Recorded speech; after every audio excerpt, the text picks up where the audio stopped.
Bonjour à toutes et à tous et bienvenue chez iBill. Nous allons voir aujourd'hui une autre façon de créer une facture, cette fois-ci depuis la nouvelle interface dédiée aux micro-entreprises qui ont principalement besoin de créer des devis et des factures. Nous allons donc nous rendre dans le menu principal, puis cliquer sur le module Portail. Cette interface est pensée pour créer facilement des devis et des factures.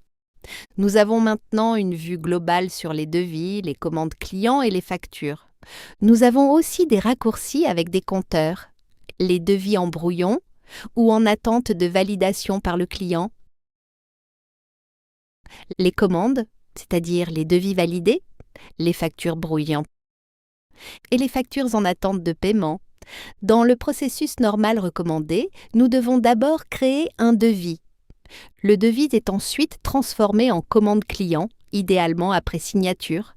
Nous verrons dans un instant comment le client peut signer le devis. Ensuite vient la création de la facture, généralement après la prestation ou la livraison des marchandises. Nous avons également un raccourci permettant de créer directement une facture, sans suivre ce processus.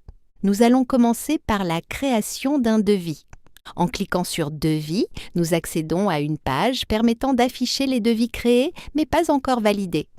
Dans cette liste, nous avons les devis envoyés mais encore non validés, ainsi que les devis expirés, car chaque devis possède une date limite de validation. Nous allons créer un nouveau devis. Dans la fenêtre qui s'affiche, nous choisissons d'abord le client. Par exemple, le client Adèle. Je clique sur « Créer le devis ». Dans la fenêtre suivante, nous allons ajouter des lignes. Pour chaque ligne, nous devons choisir un article créé précédemment dans notre base de données et donc présent dans notre catalogue. Dans cet exemple, je vais choisir « Armoire avec porte ». Je modifie la quantité. Le prix de l'article est pré-paramétré lors de la création de l'article, mais vous pouvez tout de même le modifier ici si nécessaire. Maintenant, j'enregistre. Nous voyons que la quantité et le prix sont mis à jour. La TVA également, car elle a été préconfigurée pour cet article. Nous allons maintenant ajouter une ligne pour une prestation qui n'existe pas dans notre catalogue. Pour cela, il faut choisir un article générique, puis modifier la description de la prestation. Dans ce cas, il faut renseigner le tarif, car il n'est pas connu à l'avance.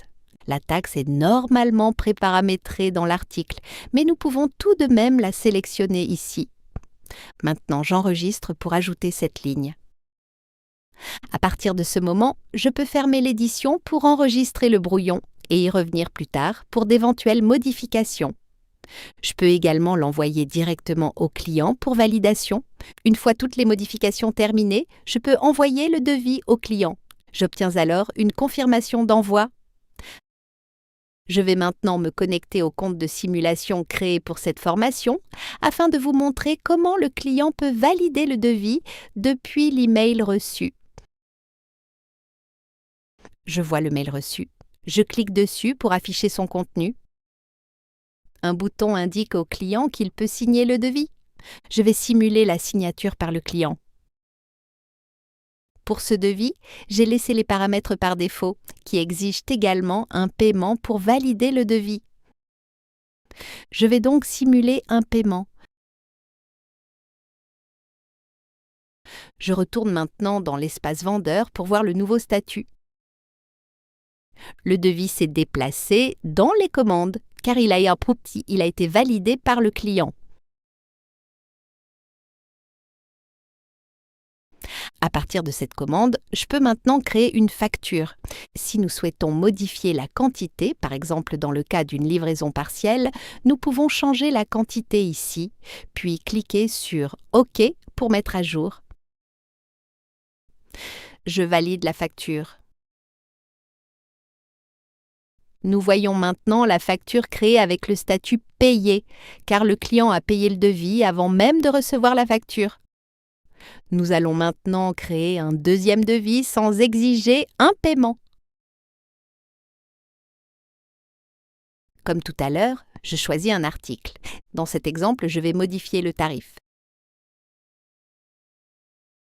Nous allons ensuite dans le mode édition pour changer les paramètres de validation.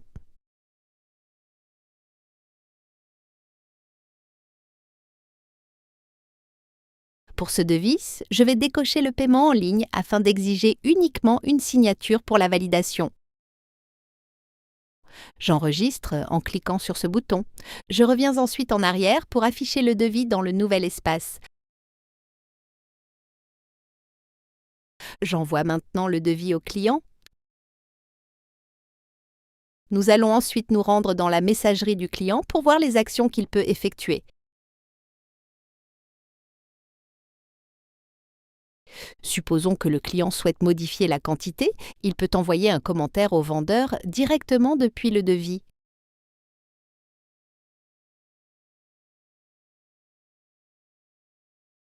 Le vendeur reçoit une notification et peut consulter le commentaire envoyé par le client. Nous allons maintenant lui répondre. Je modifie la quantité selon la demande du client. Il n'est pas nécessaire d'envoyer un nouveau devis. Le client peut simplement rouvrir le lien reçu pour afficher la version mise à jour du devis. D'ailleurs, il recevra également un email de notification dans sa messagerie. Nous allons maintenant simuler une signature.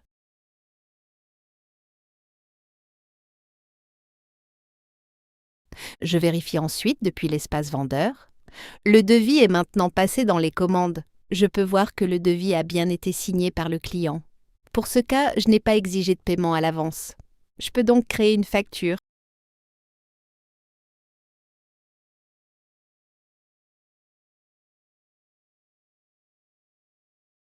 La valider, puis l'envoyer au client qui pourra la payer depuis le lien reçu.